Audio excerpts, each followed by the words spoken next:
लागे मिजाज आज सही नहीं और ये भोजपुर प्रधान संदेश जान की तरफ से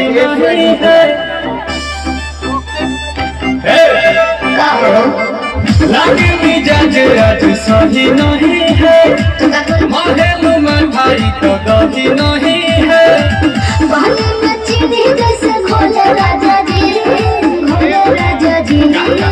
बाली में चीनी जैसे घोले राजा जी, घोले राजा जी। कमरिया गोले गोले, कमरिया गोले गोले, कमरिया गोले गोले गोले गोले डोले राजा जी। कमरिया गोले गोले गोले गोले डोले राजा जी। कमरिया गोले गोले गोले गोले डोले रानी जी। कमरिया गोले गोले गोले गोले डोले रानी जी।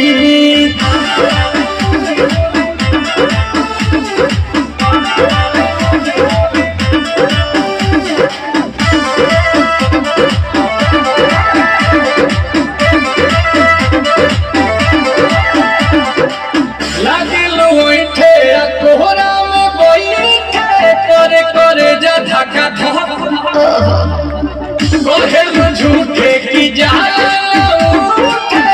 खेला हमारा कसम।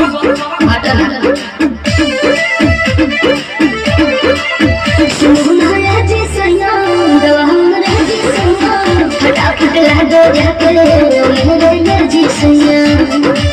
बात तू मीठी मीठी बोले राजा जी, बोले राजा जी।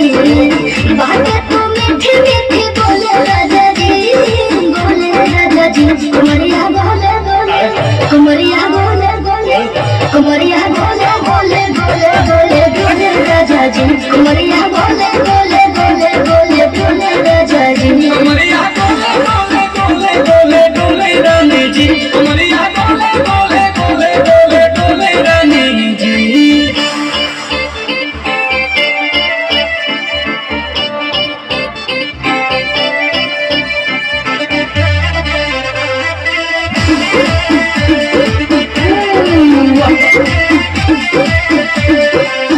एहो हसीना इशारों के बिना, सीना से जलवा के शॉट होला ए रानी गरम जवानी, पानी पिए लुगाटा घट।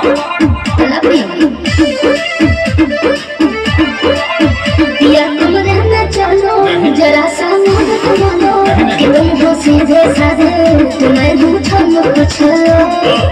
आओ बाबा तो होले होले राजा जी, होले राजा जी। आओ बाबा तो होले होले राजा जी, होले राजा जी।